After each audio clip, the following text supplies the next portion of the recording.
Continuing on with the tier list, we have the fighter subclasses. So I guess What makes a good um, fighter? I feel like this one might be one of the hardest ones, simply for the fact that fighters are one of the hardest and easiest. right. It's like the hardest to pin down. Like, okay, what makes a good fighter? Because like, Out of out of all martial classes, fighters are the ones that are meant to basically be able to slot into any category. right, they're ironically enough, they're the So jack of all trades, but martial instead of bard. with that in mind, we are looking for stuff that is equally as adaptable, that is usable no matter how you choose to play your character. Honestly, that's a good way to look at it. Yeah. That being said, I I don't think a lot of the subclasses really qualify for that. So let's start with with the champion, which I'm going to say this right now. I am actually going to just come out and say it. I actually like the 2014 champion. mm. Yeah, you heard me.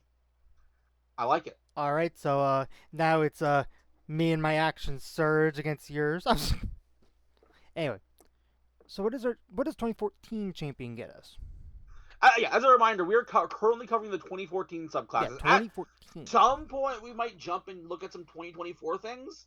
That being said, I want them to have enough time to make a reasonable amount. Maybe even like at the if we're still doing this, feel like doing this at the tail end of 5.5 when they're going on to whatever the next thing is. Right. We might then come in and look at what they've done. Which, to be But for clear, now, I at just this point, they had not just just released started. Eberron, but yeah, it's like really early on in the life cycle of Alright. 5.5. Anyway, So here's the truth. Our first feature, and this is the one that gets shit on, and rightfully so. Improved critical. Beginning when you choose this archetype at 3rd level, your weapon attack score a critical hit on a roll of 19 or 20. In my qualifications, this feature alone, I would say, is bad. Because even if our group didn't have our stupid running gag of how stupid anything that increases critical rate is, here is the truth. This isn't going to come up that often. yeah. For context, I don't know if you ever played a champion, Pleeps, during your history of No. D&D, but No, I I have not.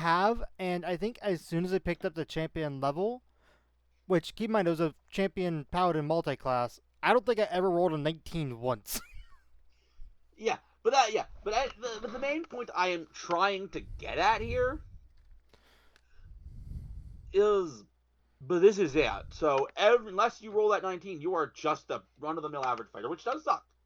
Yeah. But let's take a look at Remarkable Athlete.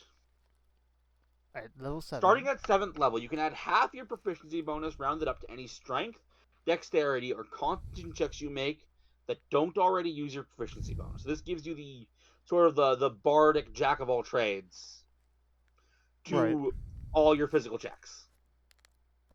In addition, when you make a running long jump, the distance you can cover increases by a number of feet equal to your strength modifier. In the right maps, in the right areas, this is really cool. Oh yeah, I feel like getting even further jump could be like really really cool. I will say, getting a little bit extra on your strength or dexterity, depending on like what kind of fighter you are. Maybe you're a more dexterous fighter. Getting a little boost in strength could be handy, and vice versa. I mean, in theory, this would make you a better at escaping grapples or potentially grappling yourself. Agreed. Though the one outlier is how You often probably have does proficiency in athletics. right? I mean, yeah, you probably have proficiency in athletics or acrobatics, one of the two. Heck, some fighters may actually have both if they wanted to.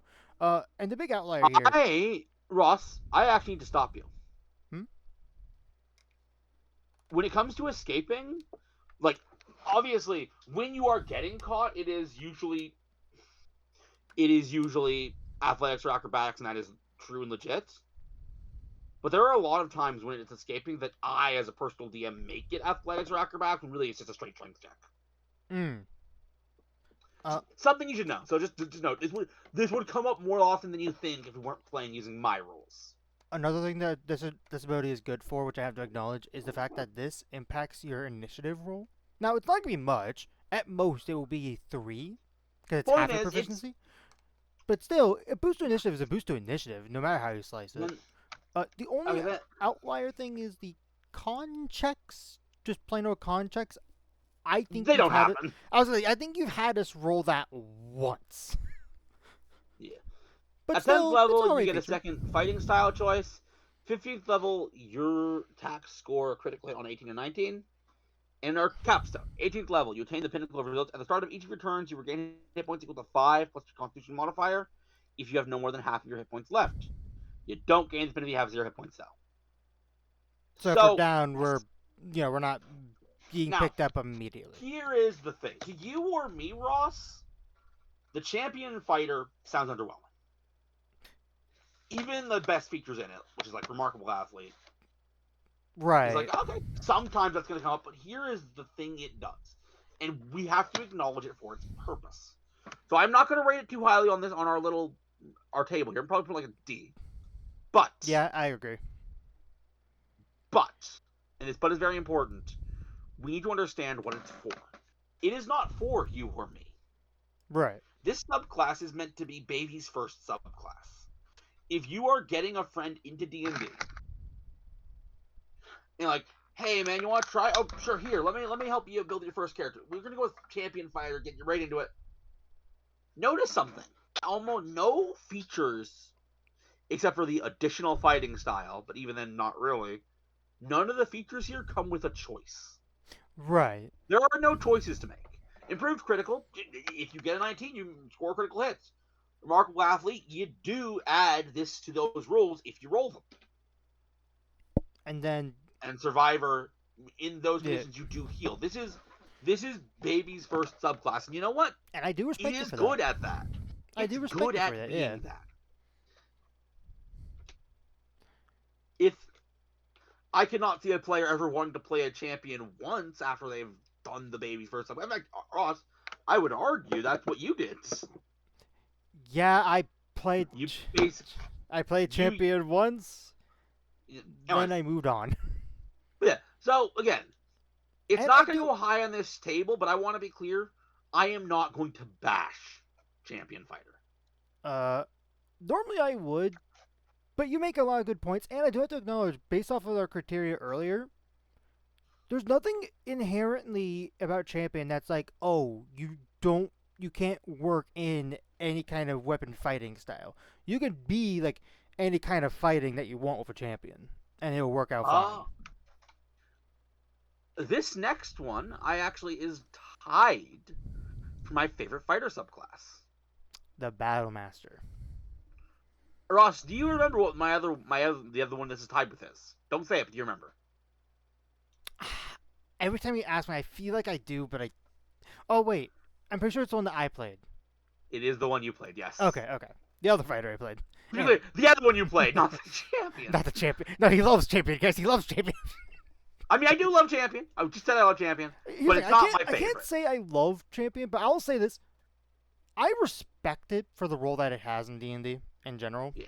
Anyway, Battle Master. Battle Master is so great that I'll be honest. Anytime I would play a fighter, so many fighters just take the feat to get the maneuvers anyways, which is a thing you can do. That being said, welcome to combat superiority. Literally, Battle Master literally needs no other feature than this. It has other features. Right, this already combat superiority is so good. You learn 3 maneuvers of your choice. We'll look at the table in a second. Many maneuvers enhance attack in some way, and almost all of them, if they enhance attack, also enhance the damage of that attack. Which is pretty good damage. Eventually they become, what, D12s? You can only use 1 maneuver per attack. You learn 2 additional maneuvers of your choice at 7th, 10th, and 15th level. Each time you learn a maneuver, you can also replace 1 maneuver you know with a different one. You have 4 superior dice, which are D8s apparent, superior dice, blah, blah, blah. You can regain all use when you finish a short or long rest. So you get these back on a short rest. Really, you could use these so frequently. You gain another superiority at 7th and 1 more at 15th. So by the end of it, you have 6 superiority that come back on a short rest. And the DC is 8 plus proficiency plus either. Plus or strength or con. So again, like we were saying, no, dex, you could dex. already you could be a versatile. Awesome. You could pick either one. You said con. Oh, did I say con? I meant strength or Yeah. dex. My bad. Yeah. And just as a little bonus, we'll throw in a provision you with an artisan tool of your choice. Fun flavor, roleplay, etc. And then at 7th level, spend at least 1 minute observing or interacting with another creature outside combat. You can learn certain information about its capabilities compared to your own. They tell you if the creature is your equal, superior, or inferior in regards to 2 of the following characteristics of your choice: strength, dex, constitution, armor class you actually care about, current hit points, total class levels, if any, fighter class levels, if any. There must have been a very different design philosophy in mind when these were in here. Right, and I do gotta say this. This is But oh yeah, getting to know their hit points and armor class, if they're bigger and worse than yours, is huge. right. But this does require a minute, so so this is not going to happen just in combat. That's what I was gonna say. For me, this is one of the few features. This is the one little bit I'm gonna knock a little bit off of the Battle Master. I'm not a big fan of the features that are like, oh, you have to observe or interact for a minute, because I feel like when I played a character that had an ability like that, I felt like either the effects that I was trying to go for to try to learn information weren't ever going to be handy, but also I felt sort of, I don't know, interrupty, I guess. I think, You know what I'm Ross, what saying? happened. I'm actually I'm going to play devil's advocate here. I think you brought that character to the wrong campaign. That might be the case too. You you brought an intrigue character to a basically heavy combat, but also not a lot of intrigue campaign. In that game, because I was a player in that game as well. Heck, one Right. of my favorite characters I've ever came up with, and I want to play him again so badly because that campaign ended not great. But yeah, sorry. In that game, the people we were talking to that we liked, we generally liked, and the people that and the enemies were generally combat immediately type of game, which is a fine type of game, but it wasn't good for that type of character. Right. In an actual intrigue game where you might interact with Lord Hufflepuff, I shouldn't have said Hufflepuff, but whatever. You may interact with them at a party before you fight them in a big epic boss battle. Then this information becomes vital. You That's get to true. know, oh, he has an AC of, or hey, this guy's a wizard, this guy's a fighter type guy, this guy like a barbarian style, which I would, again, even though it's not rules, I would give you a general, like, if I were to give him a class, it would probably be this type of thing. If you Like, what ask kind of Ross. like fighting would he be? Like, would he be like recklessly attacking, not the feature, but like just randomly swinging, or like, Yeah. which fair Point enough. is, in an intrigue type game, that type of information is vital.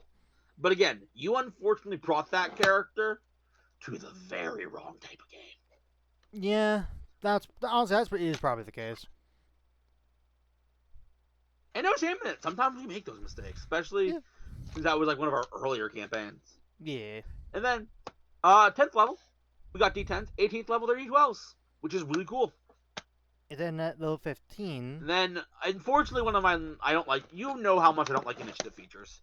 When you Yeah. roll initiative, you have no superior dice remaining. You regain 1 superiority die. Also, 1 superiority. What am I going to do with 1 superiority die? I mean, But I guess you have a lot speaking of Battle Master true, Where are those maneuvers, by the way? Oh, I think they have their own page. their own page, yeah. Yeah, you have a lot of options for this. And I think it was like Tasha's that added like a whole bunch more. Yeah, so when you make a stealth check or an initiative roll, you can spend 1 superiority to add the die to the roll, provided you aren't incapacitated. That's already Pretty solid. that could be eventually a D12 added to the initiative. Oh, yeah, no, if you want to go first.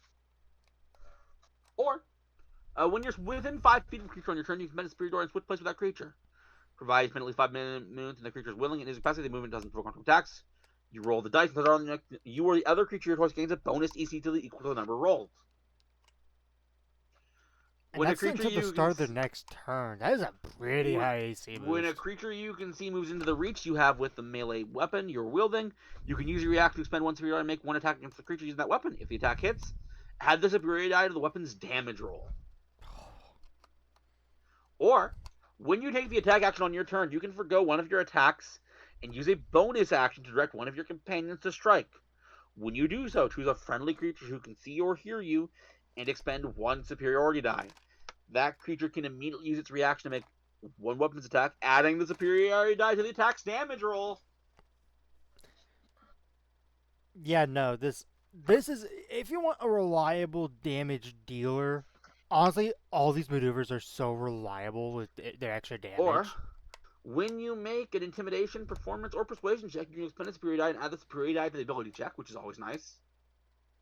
And now we get to the really fun stuff. Hit a creature with weapon attack, spend a superiority die to disarm the target, forcing it to drop one item of your choice that it's holding. You add the superiority die to the attack's damage rolls, and the target must make a strength saving throw. And failed save, they drop the object you choose.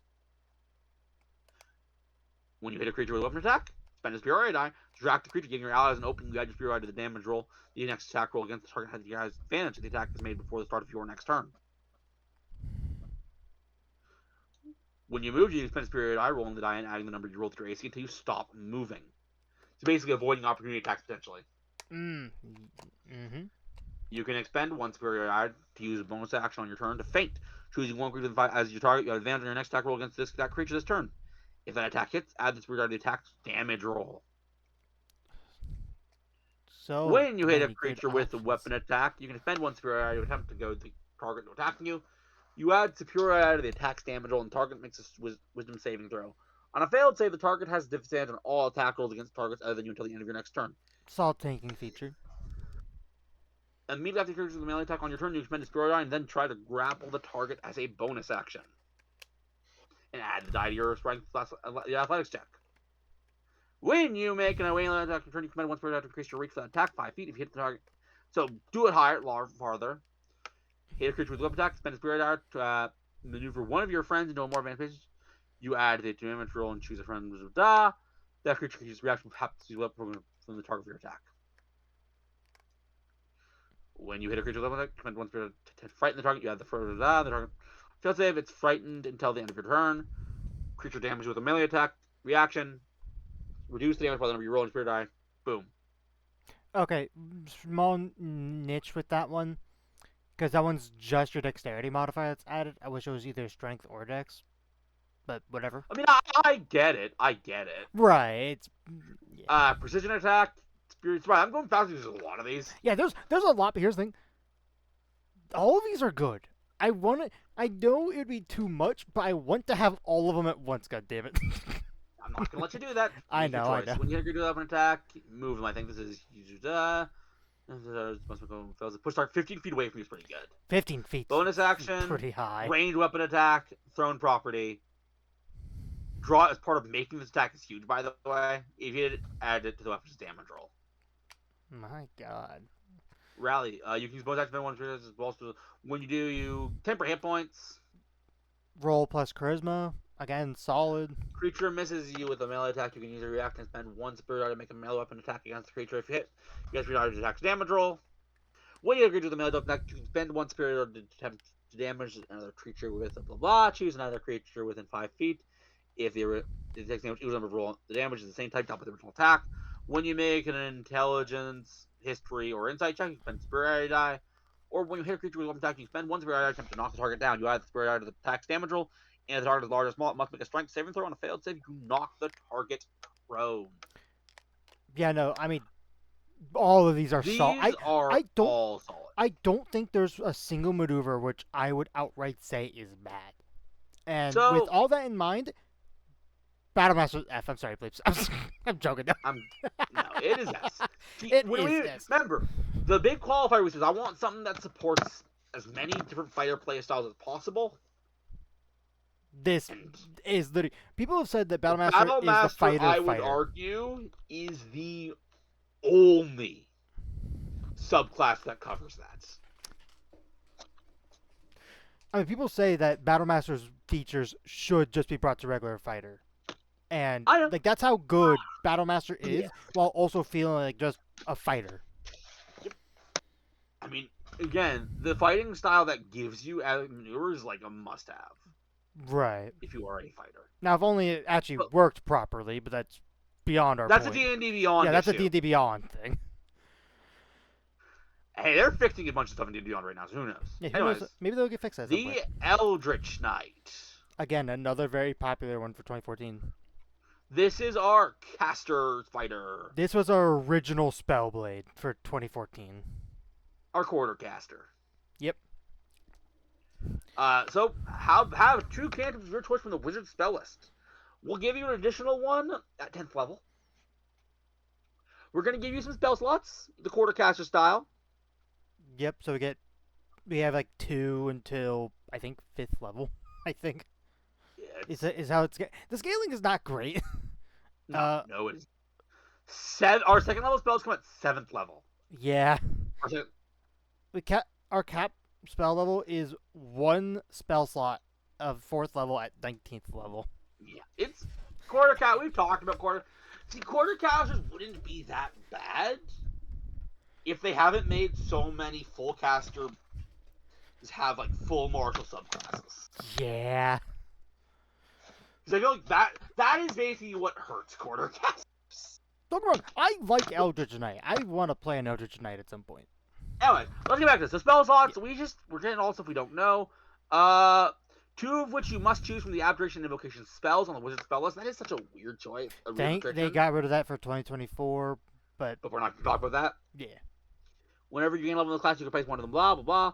And the new spell must be level of which has spells, and it must be an Abjuration unless you're replacing the spell you gain in the 3rd, 8th, 18th, or 20th level from any school of magic. Okay, great to know. Yeah.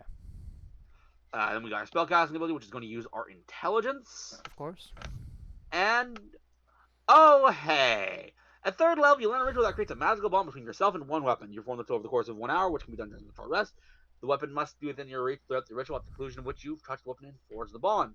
Once you have bonded a weapon to yourself, you can't be disarmed of the weapon unless you are incapacitated. It was insane. You can summon the weapon in possession acting on your turn, cause teleport into your hand. You have the 2 bond weapons, but can only summon one at a time with your bonus action. If you attempt to bond with a 3rd weapon, you must break the bond with one of the other 2. I mean, cool. Yeah, it's cool. 7th level, when you use your action to cast cantrip, you can make a one weapon attack as a bonus action. That could be pretty fun. It can be pretty fun, but other subclasses have made a much better version of this. Yeah. I mean, it allows you to do You're Booming gonna Blade and a catch regular me attack. saying that. True, you're right. But remember, we have to use our bonus action, True. which I think the that stings. Here's how. This is where. At what point War Magic is good? War Magic is good. I would say until you reach 11th level, when you get your 3rd extra attack. I don't know. Because you're using this with Booming Blade or Green Flame Blade. Here is the thing. If all we had, if we were just rating stuff in the player's handbook, and all we had at this point was the stuff in the player's handbook from all classes, War Magic would be a cool feature all the way through. Because we're not. And we are so desperately not right now.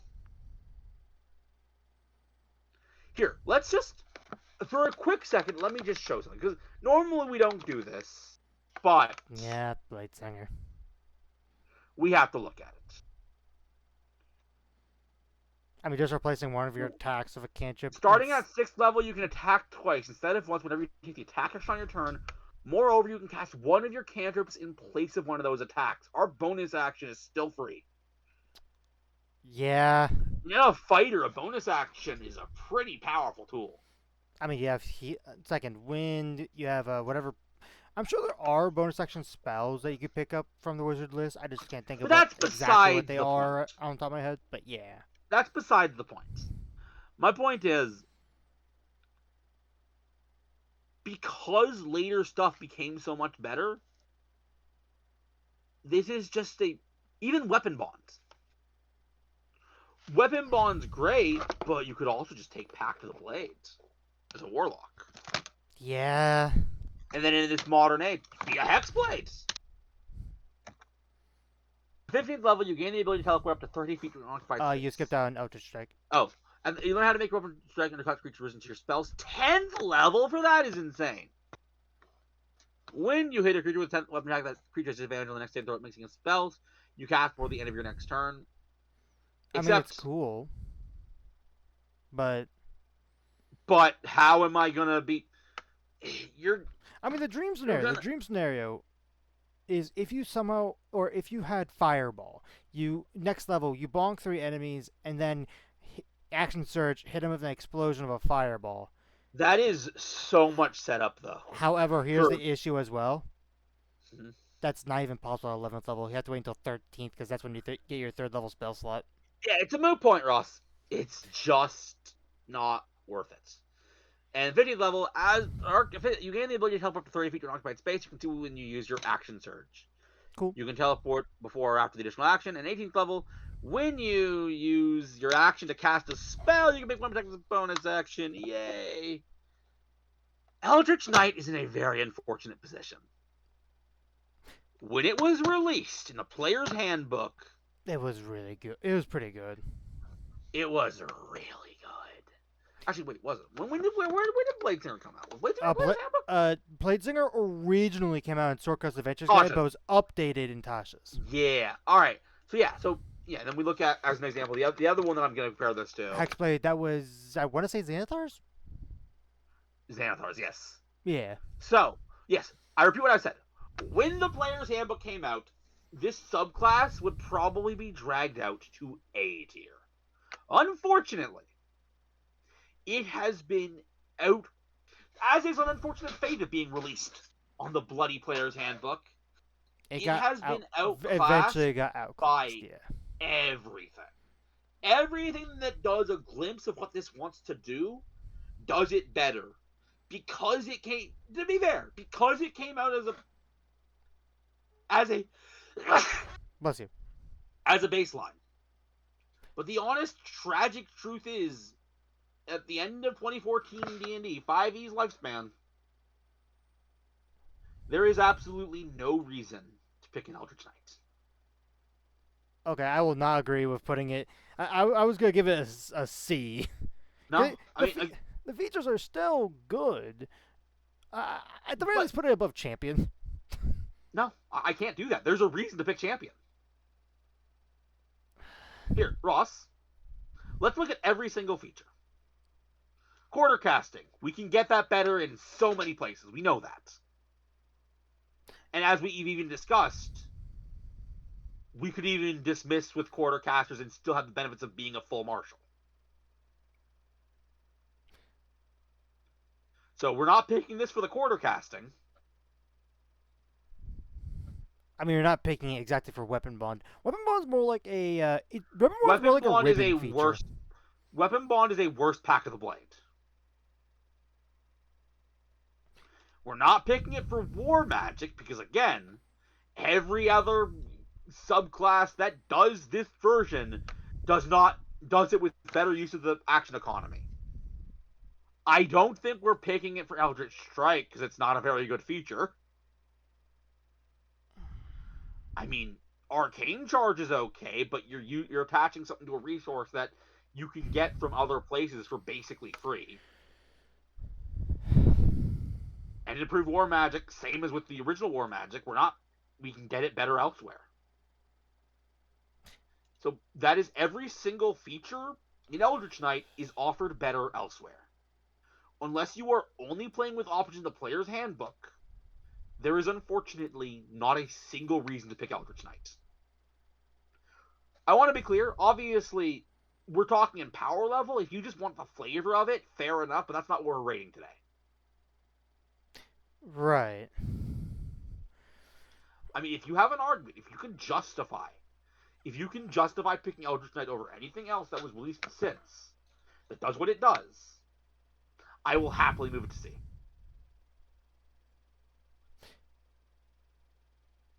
I mean, the only thing I gotta say is, even though, a lot of our features sucks, I think early on, just having spellcasting is so much better than just a pinch of crit rate. But that is just me.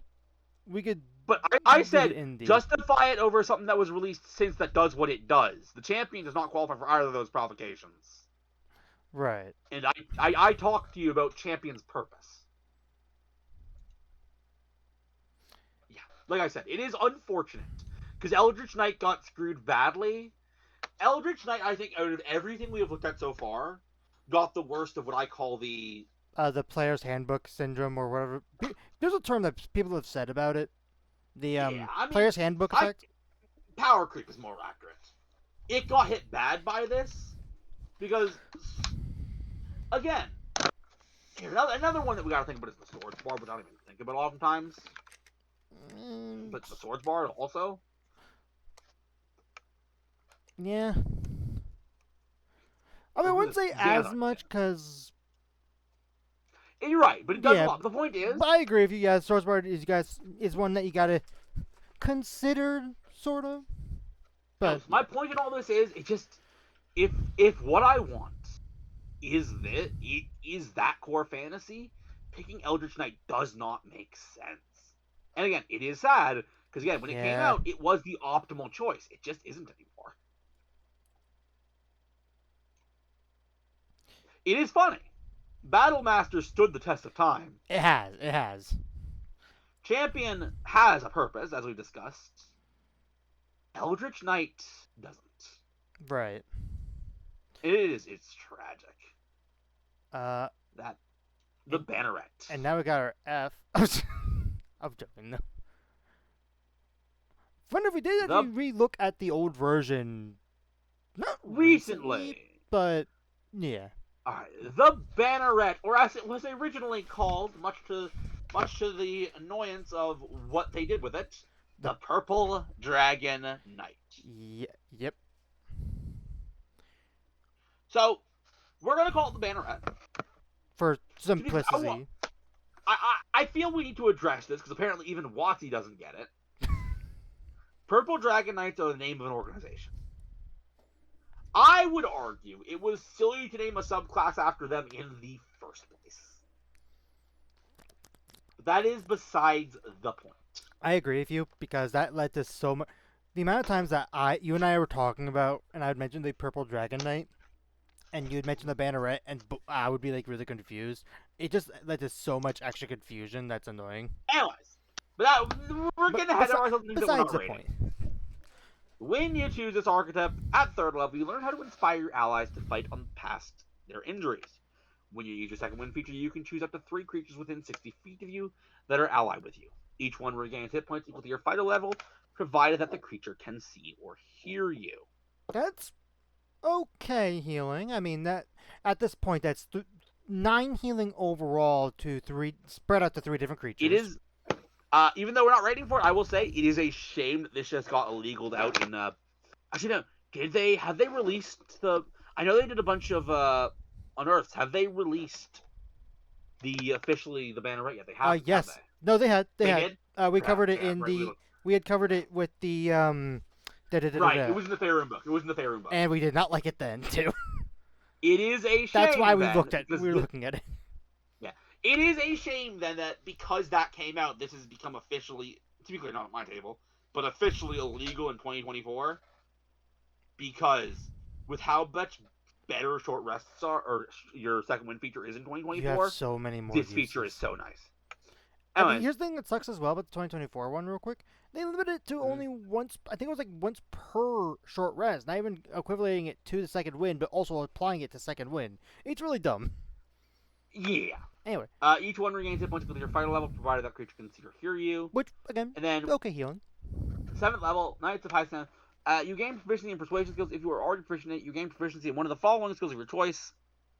And it's doubled for any text you make that use persuasion. You receive this benefit regardless of the skill proficiency you gain from this feature. That's nice, I guess.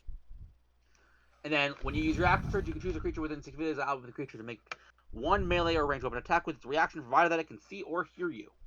At 18th level, you could choose 2 allies within 60 feet of you rather than 1. And 15th level, extend the benefit of your normal feature to an ally when you decide to use a dominant reroll in intelligence or wisdom or save there. You have incapacitated. You can choose one ally within 60 feet that also failed its saving throw against the same effect. If that creature can see it can reroll its saving throw must be use the new roll. So this last one relies on both you and that ally failing. Yeah. I mean, that's a whole other issue. Right. But here is the dealio. Banneret is a great subclass. It is not, however, you probably know what's coming up. I was gonna say, it's nowhere near Battlemaster. That's not what I was saying. Oh. It is not a fighter subclass. You know what? I'm probably gonna do this. Doesn't fit the fantasy. Instead of just calling it F tier. Because it's not really F tier. Good, fair. The Banneret, the fighter wants to be hitting things. The Banneret wants the guy beside him to hit things. Like, it's And that trying is to a be the fair commander on the place. battlefield. Yeah. That is a fair play style, but it is not really what the fighters are going for. I think it is interesting that we've had either low tier or high tier fighters. Is interesting. Anyways, Right. not a lot of. We'll see what we get though. It is time to talk about the Arcane Archer. Which, here's the thing, I have never taken a really good look at. Yeah, the Arcane Archer. So, I guess for our category of ranking, well, we have to dock points for one thing. You have to be specifically a regular bow or short bow fighter.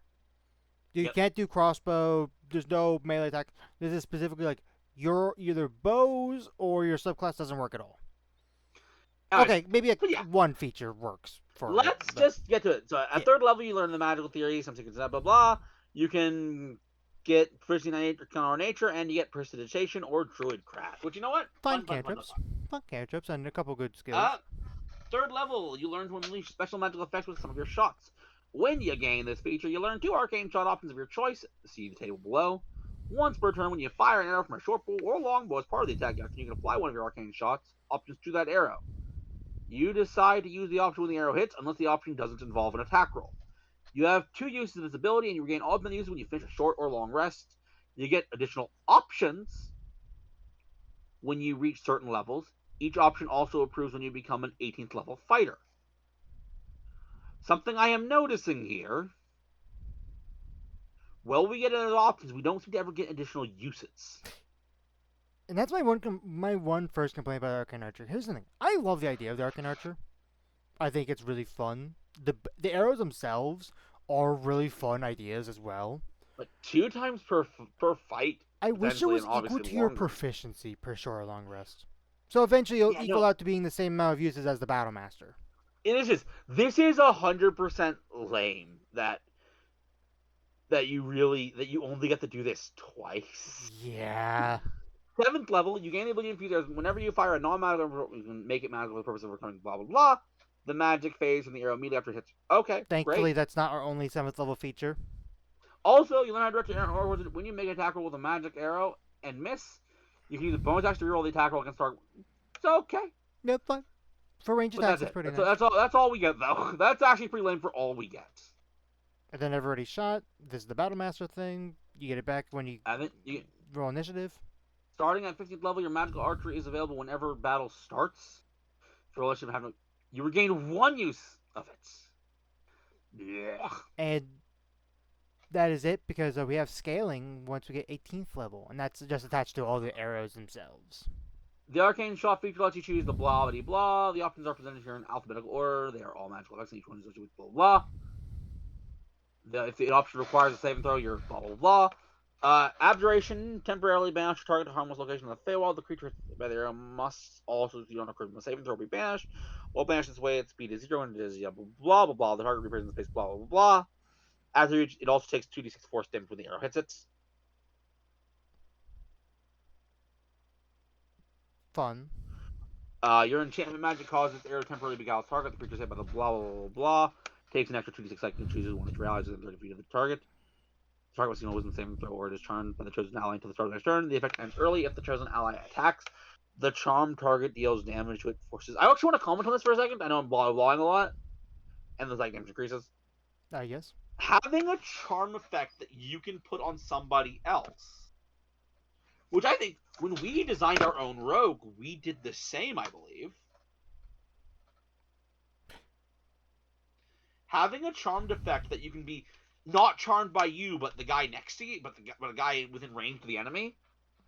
This is huge because it means that you can potentially save an ally. Right. Anyways, my point is, I I do like being able to charm people that aren't you. Yeah. Or, sorry, being able to charm people from not you. Oh yeah, no, it's really cool. You imbue your arrow with the force energy jump from the school invocation. The arrow does every attack. The target and all other creatures within 10 feet will take 2d6 force damage. And it goes to 46, okay? Necromantic magic into your arrow. The target hit by the arrow takes an extra 2d6 necrotic damage. The target must also succeed on a constitution saving throw, or the damage dealt by its weapon attack is halved until the start of your next turn. It increases, blah, blah, we know that. When this arrow strikes its target, concentration creates poison. Blah, blah, creature hit by the arrow takes an extra 2d6 poison damage, speed, and 2d6 slash damage the first time on each turn it moves 1 foot or more without teleporting. The target or any creature that can actually remove the nails successful against arcane shot saves. They last for a minute or until you use this option again. They increase to 46 when we reach the 18th level. Piercing arrow, transmutation. When you don't make an attack roll, instead the arrow fires forward in a line which is 1 foot, blah, blah. The arrow passes almost the option to recover. Each creature in that line must make a dexterity saving throw. Fails, the creature takes damage as if it were hit by the arrow, plus an extra 1 to damage. On a successful save, a target takes half as much damage. The piercing damage increases to 2d6 when you reach 18th level with this feature. Using divination magic, seek, allowing the turn to carve. When you use the option, you don't make an attack roll for attack. Instead, choose one creature you have seen in the past minute. The arrow flies towards that creature, moving around corners if necessary, and ignoring if the target is in their path large enough. The target must make a dexterity saving throw. On a failed save, it takes damage if hit by the arrow, while it's extra. And until the target takes half as much damage, and you don't learn its location. You weave illusion magic into your arrow, causing it to cloud your foe's vision with shadows. The creature hit by the takes 2d6, and it must succeed on a wisdom saving throw or be unable to see anything further than 5 feet away from it until the start of your next turn. These abilities are all great. Yeah, no, yeah. I love all these arrows. All these arrows are fun. But there's something I need to address. Yes. So, you know how limited these abilities are. We get 2 uses for short rest. Yeah, and there's never until level 15. It's only ever 2, and even then, that's just 1 extra use per each combat. So, imagine how this is going to feel. You're like, okay, I don't want to use these on the scrubs. And then you come up to the boss. You probably know where I'm going with this. Yeah. You use it, and I say, okay, they're going to use their legendary resistance to avoid that feature. I mean, don't get me wrong. It would actually feel a pinch nice if they did that for, like, let's say you used, like, the banishing arrow, simply for the fact of he used the legendary resistance on something that you get on a short rest versus a caster wants to cast Hold Monster, for example. It will feel a little nice. It has been a long time that I have thrown something at a short with legendary resistance. You've actually burned through all of them and then took an advantage of it. That's because true. Of how long D&D fights are, the fights usually end before that can happen. Yeah. If you can imagine that one very specific thing that just almost never happens, yes. But it almost never happens for a reason. My point in all this is just, unfortunately, I think this thing is held back by its own silly limitation. It doesn't even make sense. Yeah, 2 times really just hurts it. That being said, I am going to put it in C. I can agree with that. It's not... at least it has something that only it does. And so it has that going for it. It's just unfortunate that there is no real way to make it better. Right. I am absolutely agreeing. Cavalier. Yep. When you choose this archetype, you can first one of the following skills of your choice: animal handling, history, insight, performance, blah blah blah blah. Or alternatively, you learn one language of your choice. Okay, so fairly versatile skill language thing. The fact that you can pick a language is insane. Anyways, yeah. 3rd level, your master's round transparent. You have advantage on saving throws made to avoid falling off your mount. If you fall off your mount and descend no more than 10 feet, you can land on your feet if you are not incapacitated. Finally, mounting or dismounting a creature costs you only 5 feet rather than half your speed. That's neat. Starting at 3rd level, you can menace your foes, foiling their attacks and punishing them for harming others. When you hit a creature with a melee attack, you can mark the creature until the end of your next turn. This effect ends early if you are incapacitated or you die or someone is within 5 feet of you. A creature marked by you has disadvantage on any attack roll that doesn't target you. In addition, if a creature marked by you deals damage to anyone other than you, You can make a special melee weapon attack against the marked creature's bonus action on your next turn. You have advantage on the attack rolls, and if it hits, the attack's weapon deals extra damage to the target equal to half your fighter level. Regardless of the number of creatures you mark, you can make the special attack a number of times equal to your strength modifier.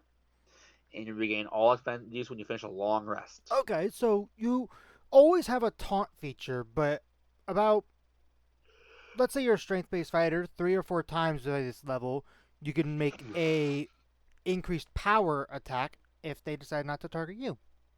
Okay. It's okay. Yeah. It's okay. It's generally just okay. Yeah. At 7th level, you learn to fend off strikes directed at your mount or other creatures nearby. If you are a creature you can see within 5 feet of you is hit by an attack, you can roll 1d as reaction. If you're willing weapon or shield, roll the die and add the number rolled to the target's AC against the attack. If it still hits, they have resistance against the damage. Pretty nice, pretty nice. A number of times equal to your con mod. Constitution modifier, all use we spend a long rest, or we can hold the line. You become a master of locking down your enemies. Creatures provoke an opportunity when they move 5 feet or more well within your reach. So it's not even just it's a bit more versatile than regular. And if you hit them, their target speed is reduced to 0 until the end of the current turn. Sentinel! You get a free dose of Sentinel! The only thing I have an issue with this feature is, with all the other features in mind, a part of me would be already tempted to pick up Sentinel earlier. But you know what I mean? You know you're getting it. If you know you're going to hit level 10, you know you're getting it. Right. 15th level, you can run down your foes, whether you're mounted or not. If you moved at least 10 feet in a straight line right before attacking a creature and you hit it with attack, that target must succeed on the strength saving throw or be knocked prone. You can use this feature only once on each of your turns. And just a free chance to knock someone prone? Not bad. 18th level, you respond to danger with extraordinary vigilance. In combat, you get a special reaction that you can take once on every creature's turn except your turn. For opportunity attacks! And you can't use it on the same turn that you take your normal reactions. So basically just, in theory... Reaction every... Opportunity attack every turn! Basically, yeah. That being said, here are the things I'm going to note. I'm going to put Cavalier in B with a couple caveats. Okay. The first and the big one. There just really isn't much we can do about this, unfortunately.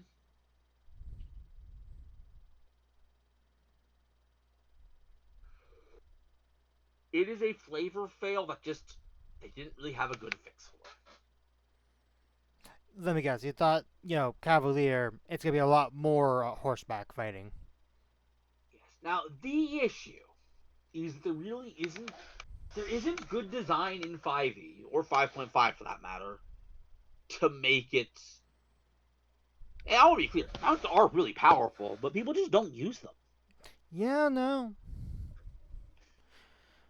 Despite the fact that mounts are insanely powerful. I mean, just getting a horse and getting, 100-foot dash without using any of your actions or bonus actions. And remember, you can disengage for free if you have a horse, which is crazy.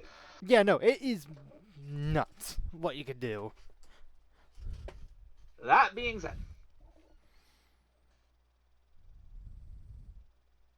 at the very least, unlike some of the other ones we've looked at, at the very least,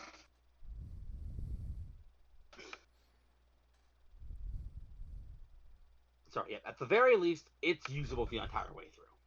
Right. I need to take a bath. Okay, Be right back. Alright, the Samurai. When you choose this level at 3rd level, you gain proficiency in one of the following skills of your choice. History, Insight, Performance, or Persuasion. Alternatively, you learn a language of your choice. I never noticed this about fighters, but a lot of them give you a extra skill proficiency early. I've never noticed that until, thinking about it now. After they're, looking at, 5 of them so far, I think.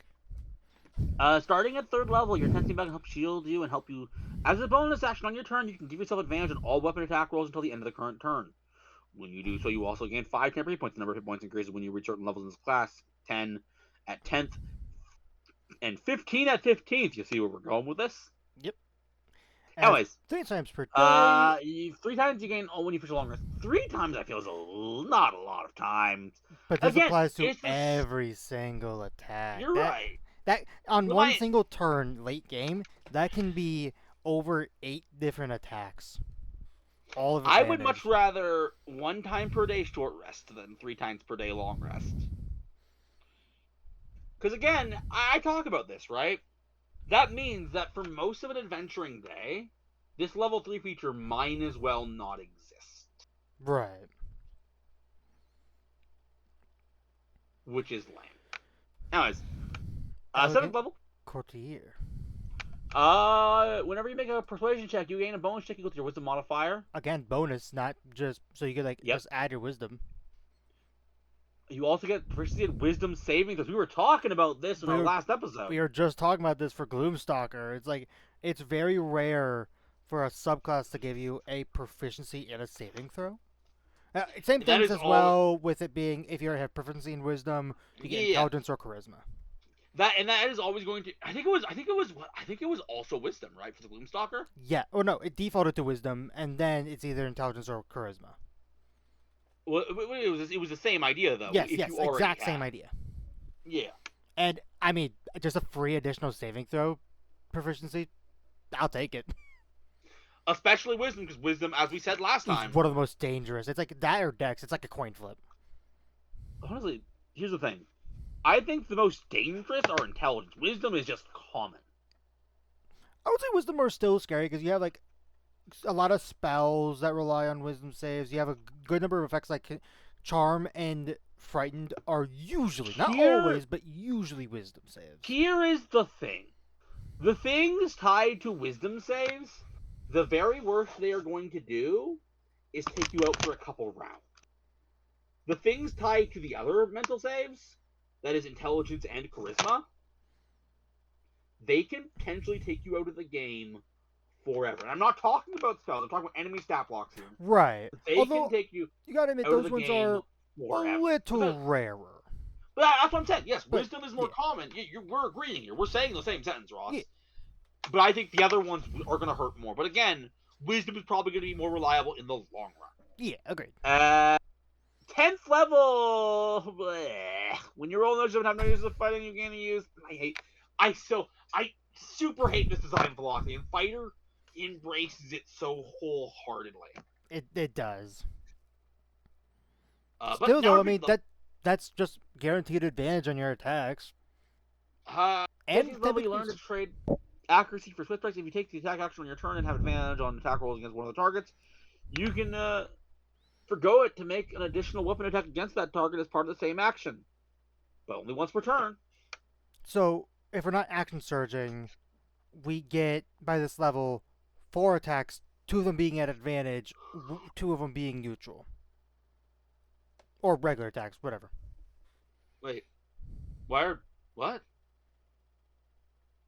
What? You forgo advantage on the. So instead of going with 3 attacks, because we're past level 11, you can forgo the advantage on one of them to get 2 more attacks. You're reading it wrong. No, that's how it works. When you take the attack action on your turn, have advantage on the attack roll against one of the targets, you can forgo advantage to make an additional weapon attack against that target as part of that same action. So you're just doing it on that one, for one of those attacks, you're getting rid of the advantage. If you take the attack action on your turn and have advantage on attack against one of the... But the new attack's still going to have advantage. Nothing is getting rid of the advantage for the new attack.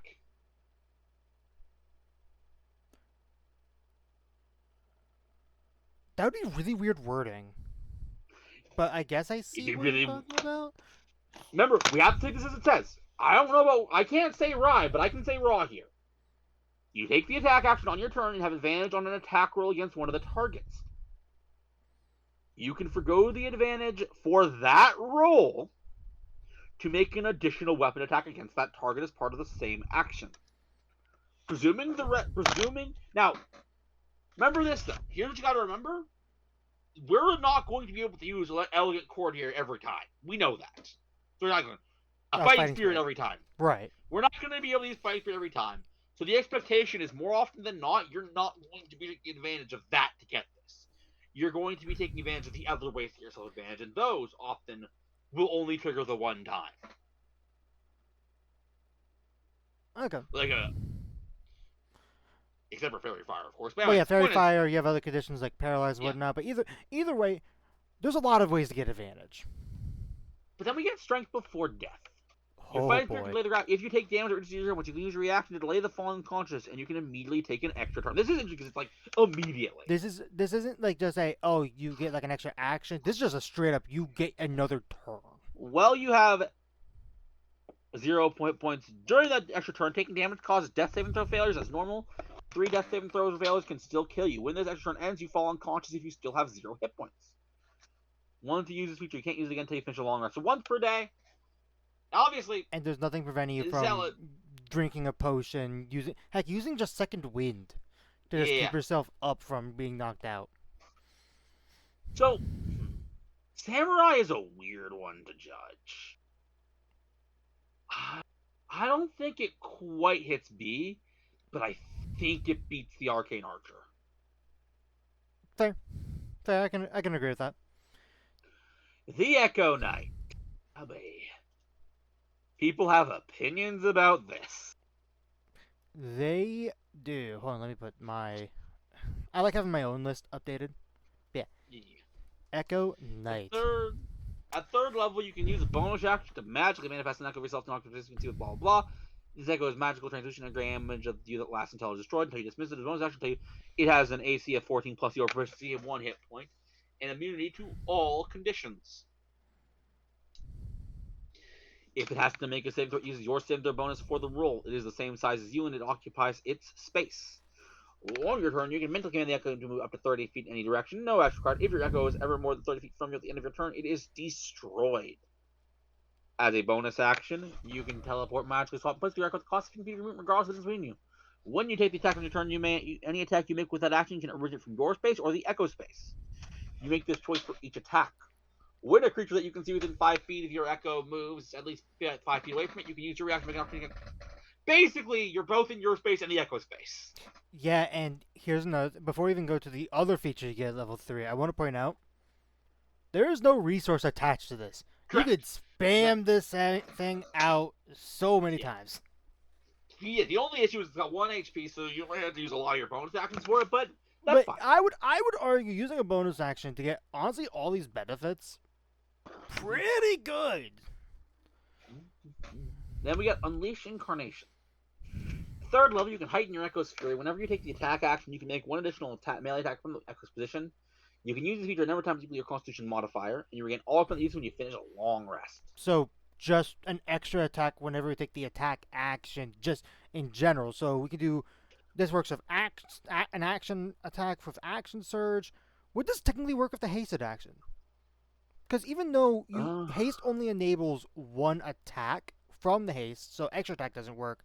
This just says whenever you take the attack action, you could do this. We need to take a look at some wording here. Yeah, this is a mechanical thing. Haste. Blah blah blah. I'll choose the one creature that you can see with the mind until the point. That action can be used only to take the attack. One weapon attack only. Dash, disengage, hide, or use an object. Whenever you take the attack, you I am going to say no. No, fair enough. I mean, either way, I would be fine with either way because, like, hey, you're still using a resource that's limited per long rest. It's like, it's a coin flip. Maybe you guys leave opinions in the comments. But either way, I mean, haste is like very clear one weapon attack only, so I think you can't add to that, you know? Right. But now, if this said, yeah, anyways, that's what I'm gonna say. Yeah. Echo Avatar.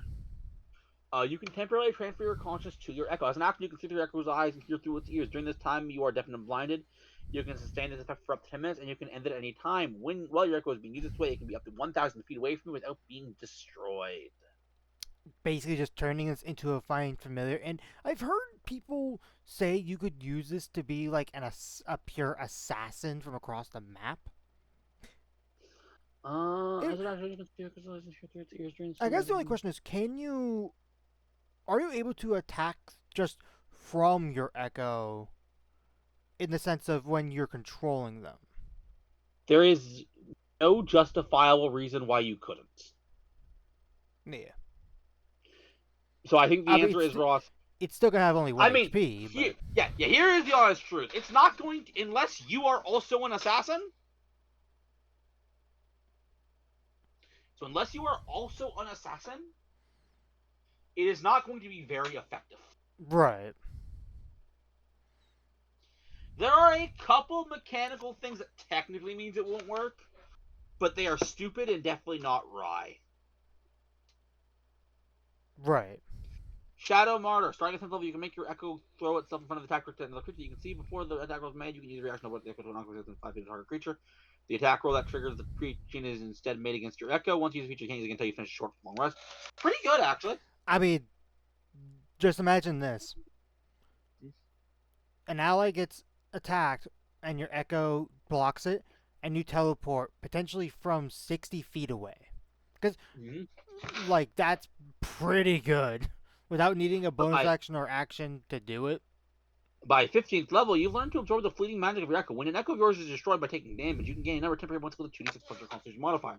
Provided you already have temporary hit points. You use a number of times equal your Constitution modifier. You gain all up and use when you finish a long rest. Pretty good. Your echo's ready You to can, be destroyed a good number of times, so this is. I would argue this is fairly reliable. or you can use bonus action 18th level to create 2 Echoes. And these Echoes can coexist. If you try to create a third Echo, they will destroy anything you do from the next position you've done to the others instead. In addition, when you have no blah blah blah blah blah blah blah. Really, they had to end it on that? Seriously?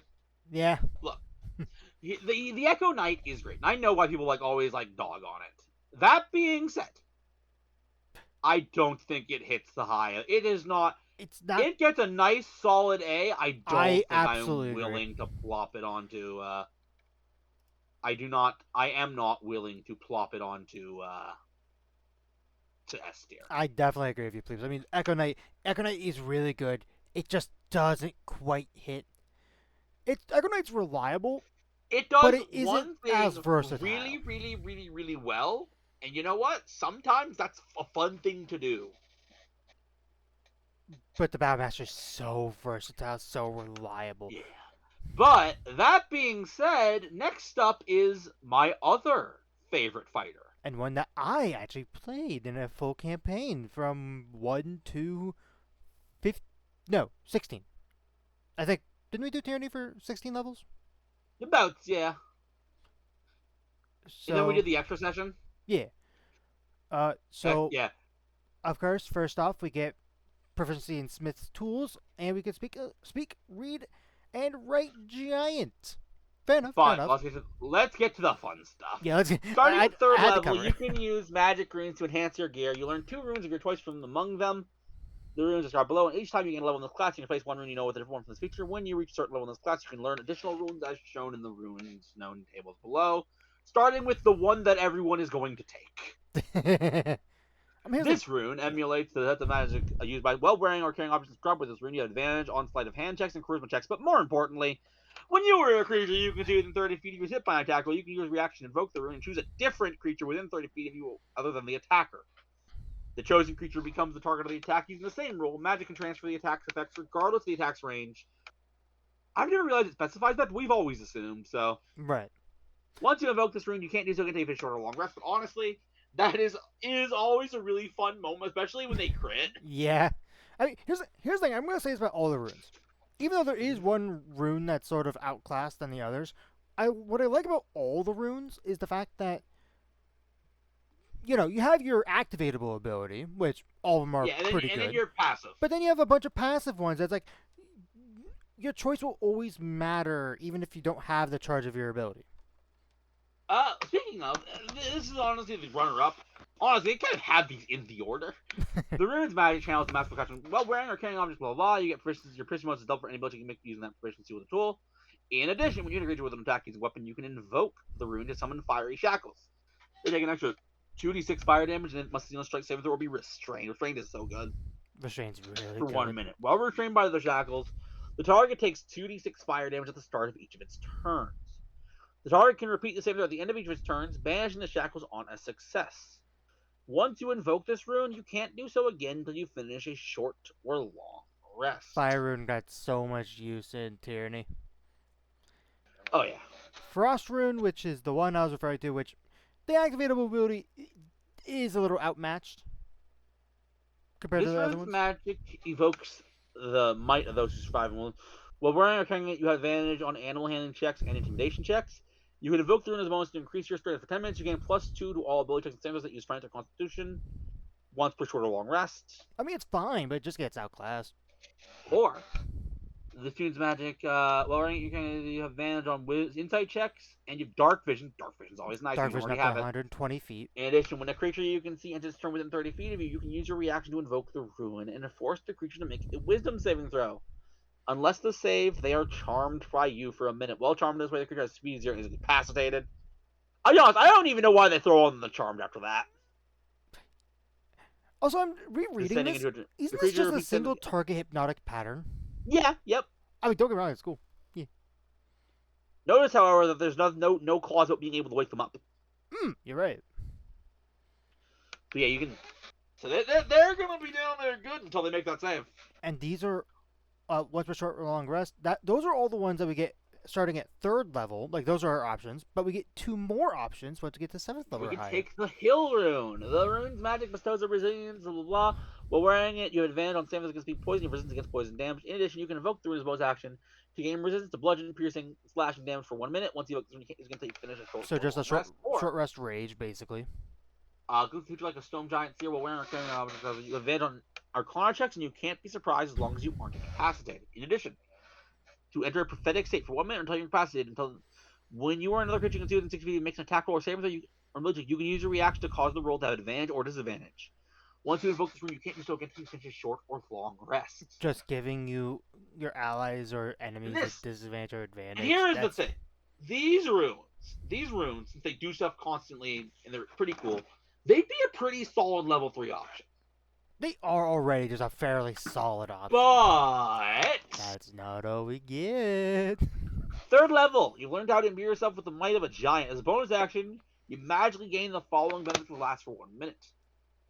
We become large. If you are smaller than large, you become large along with anything you are wearing. If you lack the room to become large, your size doesn't change at all.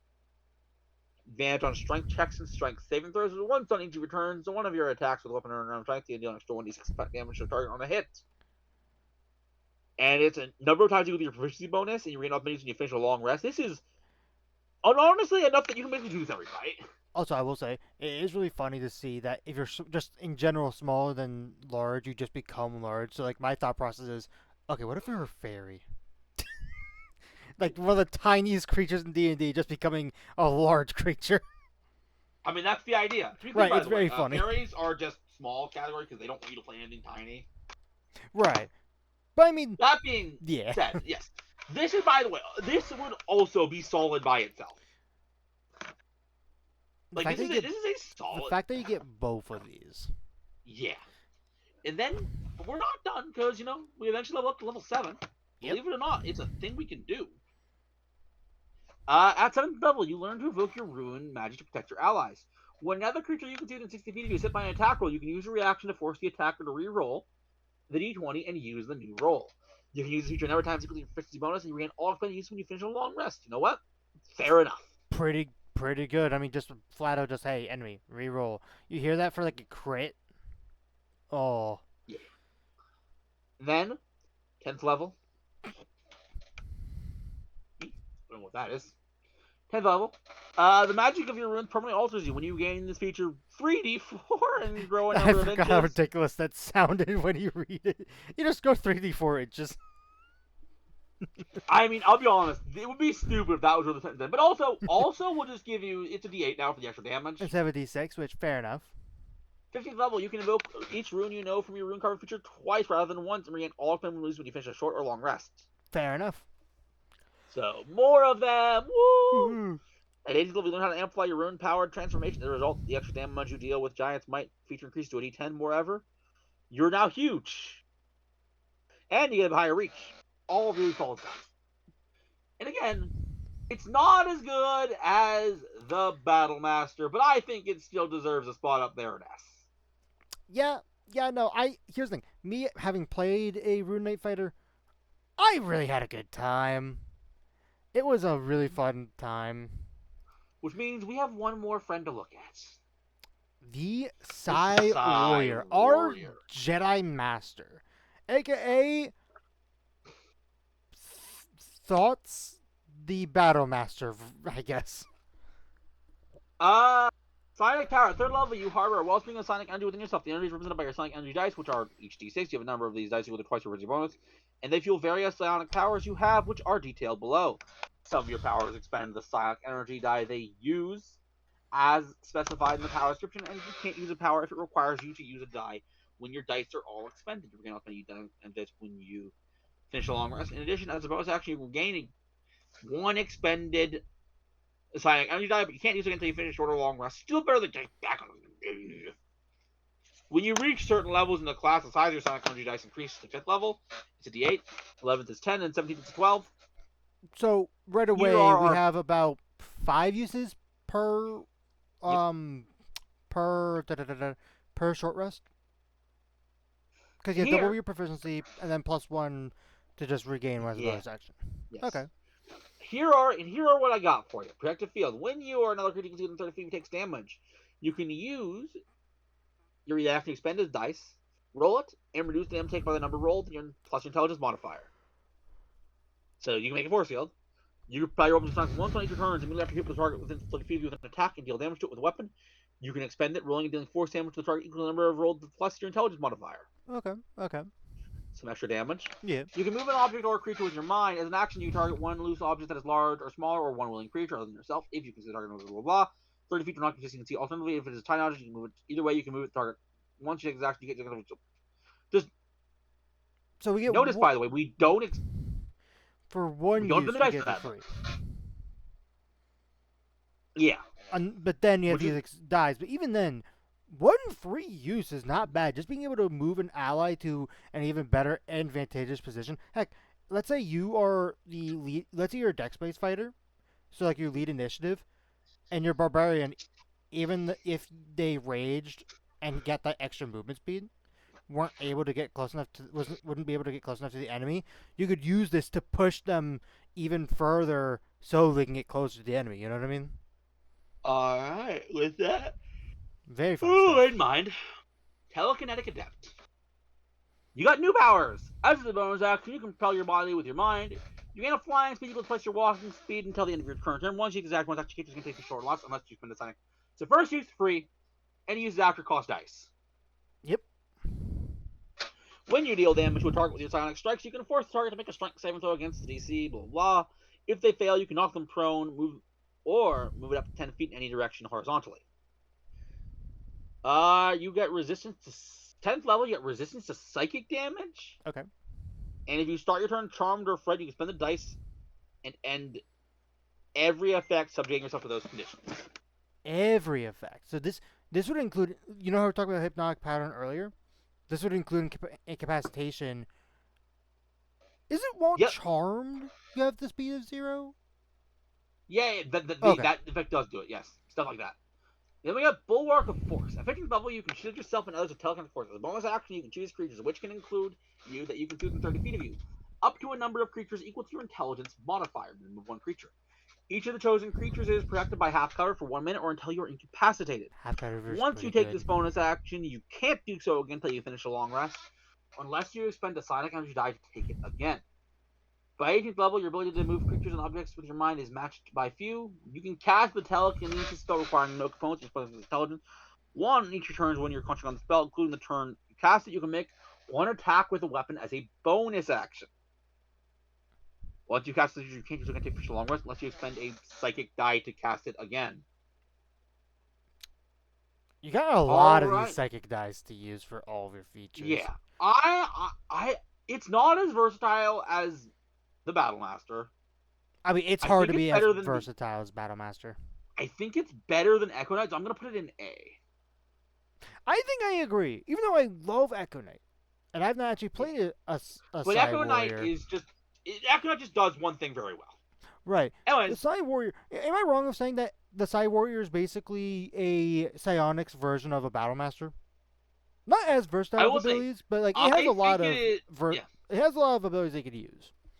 I think it is very telling that the fighter subclasses Other than the Battle Master they has skew gotten low.